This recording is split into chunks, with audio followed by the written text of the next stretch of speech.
a Volkswagen. Like, I was the only car brand on the earth with Volkswagen. Which one would I buy? So, this is also kind of a little review of their website, right? So let's just kind of look at it. So we've got the ID4. I think that's all electric, isn't it? Yeah, electric. The ID4 is actually one of my favorite electric things, just because it's pretty much normal. So we're going to do like an entire like model overview for everything. Now, they're in this weird phase. Like, their models are reliable enough. They're not as reliable as some of the Japanese counterparts, but I think their EVs are exceptional, and I think that their cars aren't that bad either. They're not great because they're turning into the modern day Audi, with the frequent repairs and the not getting a lot of reliability and more focusing on power and stuff like that. But other than that, I think they're a very good brand. So the ID4 is kind of like their new EV. I actually really like it. In a lot of the video games I play, I actually own it. Now we can see they have a good, they have all-wheel drive, which I actually really like for an EV, because that just makes it more practical and less weird. And like I said, it's the typical normal amount of car weird. Compared to a Corolla, yes, it's weird, but every single car is like that nowadays. You can't escape it. So the ID4 looks pretty good. I would probably buy that. I mean, it's not bad if I wanted an EV, which I currently don't. The Atlas is... I don't like the Atlas, just because I think it looks a bit blocky in the front for being so big, I don't really think it looks all that great. I've heard you're kind of just getting a lot of that Audi. They're not as bad as the Touareg, but still not great. I mean, it's not a bad SUV. I just think it's a little bit meh. I wouldn't really buy one just because there's so many other great alternatives out there, I mean... It's kind of stylish, but it has that weird Volkswagen-y look to it. I never really liked the Atlas when it came out. It just felt like Volkswagen trying to bloat their lineup with, just another bloaty car. They have a lot of trim levels, but, I think, the Atlas is kind of what modern-day Volkswagen, what I don't really like about them. It's just taking an Audi, rebadging it as a Volkswagen to pad their lineup. It's one of those pad cars. You know what I mean? Like when a car company like Toyota with the Corolla with the Corolla hatchback, just to pad the lineup. It's not a serious vehicle that they expect to sell very much. So we can just see, yeah, it's there. This is the Atlas Cross Sport. So it's essentially just the Atlas, except, quite frankly, less usable. Again, I've never really been a fan. I think that backlight is cool. I don't really think it's functional, though, because I think that's going to scratch up real bad if that's resin, which isn't great. I think the Crossport is interesting, but again, it's kind of big here with small windows and just this weird little hatch thing. It's kind of like a hatchback, not a hatchback. I mean, it's not a bad car per se. I'm pretty sure it's, decently reliable. I wouldn't personally buy one, again, just because I think the Atlas Crossport is just a worse version of the Atlas. Just because, I mean, it's sleeker and stylish, but, And then we have the Tiguan. So, oh, wait, what? Can I just go back to models? No, not builder. I want to go to models. There we go. The Tiguan isn't great. It's got a lot of Audi characteristics. Now, what I mean by that... just starting, $28,000 is a great starting price. I think the Touareg, Tiguan, is much better than the Atlas. I like it. Unfortunately, it does have a lot of that Audi touch to it, Audi's not a bad car brand. So, for Volvo and Lexus, right? Well, not really Lexus. Volvo, Mercedes, right? A lot of luxury brands. They think that just because if you're paying a lot, you can afford to maintain it. So, the cars don't really perform all that well when not maintained compared to a Toyota who will last maybe 100,000 miles with rough maintenance. These will just keck out immediately on you if you don't keep it up to date with the maintenance. So it's not a bad car per se. I just wish it was a little bit more reliable, because not everyone knows how to take care of a car, and it's not that I per se would personally not take care of my car and expect it to, it definitely is the driver's fault, but I think it speaks a lot about the build quality if it still holds up when not being maintained all that frequently. I've seen the Touaregs very much fall apart. They've become more like the Audi. I mean, they're not bad models, and I've seen them be extremely reliable. They're just a little bit too Audi, a little bit less Volkswagen for me. They're not bad. Although if I did have to buy a Volkswagen SUV and my phone wasn't ringing off the hook, I would definitely buy that. Just because it's good. $28,000 is a great starting price. The Atlas is way overpriced. And considering when they're pretty much the same SUV, yeah. The Taos. So the Taos, I actually really like. So it's a Corolla Cross kind of like substitute. We can see with that 23,000 starting price. The thing that I like about Volkswagens, they look so great, but they're also not expensive, you know? Volkswagen, I think, is one of the better budget brands now. I actually really, I'm getting more and more into Volkswagen, just out of my Toyota echo chamber, you know? They're not bad. Like I said, I still prefer Toyota's reliability, but I don't think they're bad at all. You know, just a very nice classic, you know, Volkswagen interior with that waterfall thing going on, you know, gear shifter screen, you know, the fully digital gauge cluster, just typical, you know, Volkswagen stuff. The Taos is very good. I think it's, like, the interior space is great for being a smaller SUV, and it's not one of those fake SUVs where it's actually just a Golf. You know, like, it's an actual good, like, you can go off-roading with this thing, if you wanted to. Now, what I don't like about a lot of Volkswagen SUVs, you know the Toyotas, like the weedy Toyotas, like the 2010 RAV4, they were very thin and high off the ground with big wheels. This is very meaty, so we've got like this meat here, which makes it harder for approach angles and worse for decline angles. You still get great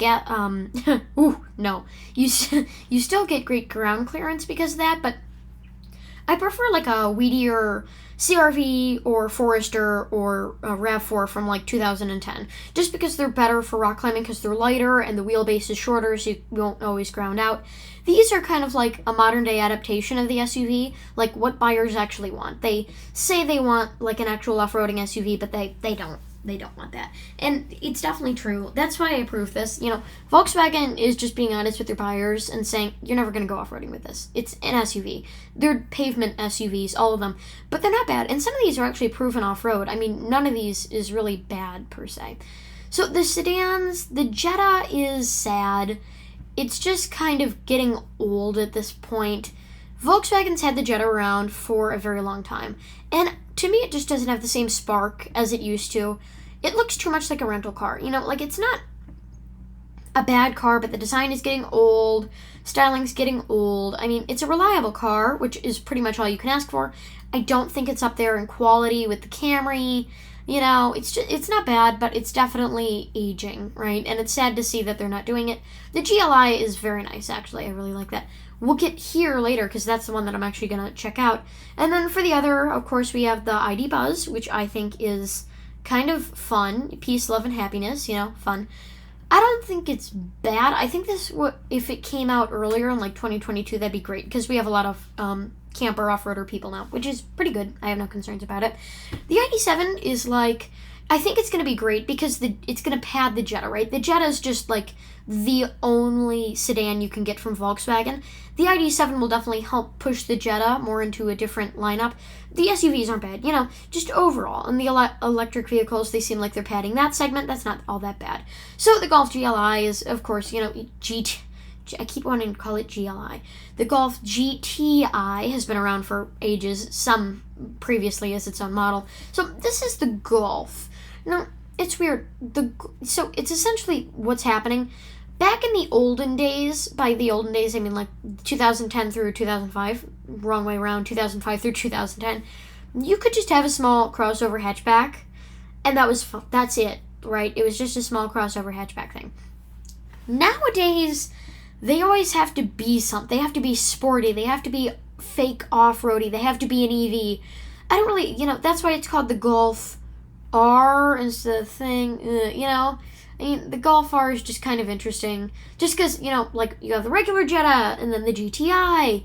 Meanwhile, over here, the Golf GTI, you have the Golf R and the Golf GTI, both sporty things, you know. It's not bad. So the GTI is like the normal Golf now. It's like, if you want to get a Golf, you have to get the GTI.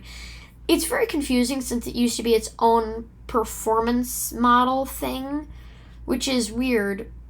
So, yeah, but I think it's a pretty vehicle. I think that I don't really like the look of that. I think that these seats are they're Volkswagen-y. They're very good. It's not bad. So now it's time for me to build my Volkswagen here. I've given you commentary. So now it's time to choose my Golf GLI. I'm going with the SE, just because, like, I remember the e-Golf SE. That was, like, the best car ever, I remember. Okay, so blue's not bad. In fact, I might get it in blue. Black is too boring, white's too ugly, red is too sporty. Again, I'm sad to see that they only have like these options. Ooh, I think I would get it in the Moonstone Gray just because I'm not a fan of gray cars per se, but I definitely think that they're very nice. Ooh, there's the interior. Yeah, ooh, fun plaid. Like I said, even if it's just the standard Golf, it has to be called GTI to get teens in. So gray. Titan Black is the only option, which is kind of sad to see for such a nice vehicle. Not bad. Digital gauge cluster looks corny. Screen looks corny. Just looks like a Volkswagen. You know, not bad. Leather seating surfaces. That's not bad. I definitely take that. So you can see, I love the Golf. I think that's one of the best cars they still make. Great amount of boot space. I mean, this is still up there with a lot of the, this market we've seen, we've seen the market for these small compact hatchbacks, think Civic hatchback or Toyota, I just said it earlier, Toyota Corolla hatchback. There's so many Corollas now, it's hard to remember which one is which. And it doesn't come in a hybrid or all-wheel drive, which just makes it like bigger Corolla, which is fine, I guess. Yeah, we're seeing this market, like, again, it has to be something. The Corolla's sporty, this is sporty, the Civic's also sporty. It's just kind of weird, I don't really like to see it, but it's not bad. $40,000 isn't bad, especially when you have the leather seating surfaces.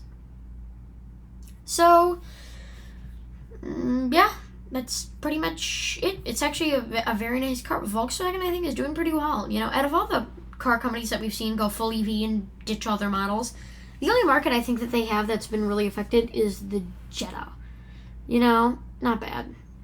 Volkswagen, I'll just say, they were really killing it in like the late thousands, early 2010s with those, the clean diesel, TDI clean diesel ones. Just because GLI, that's why I keep wanting to call it GLI. Yeah, with those TDI clean diesel ones, those slapped. They really did. They were great. Now, they're not bad. I mean, diesel cars, like, hybrids and diesels are up there for me. I just think diesel cars are a little bit less cool. They're not as techy. They're less expensive, though. They're like the economy's Prius. So, they're not bad. It's kind of sad to see them be just kind of reduced now, but that's not the worst thing in the world. So with that, thank you for watching. Don't forget to comment, like, and subscribe. I actually enjoy Volkswagen. They're not a bad brand. There's better options, right? And when I was buying my cars, I'm a Prius person, right? There's very specific people who like very specific things. I am definitely one of those people. So with that, thank you for watching. Don't forget to comment, like, and subscribe. I actually really enjoy making these videos, and I'm hoping to make more. Trust me, I am not an EV YouTuber.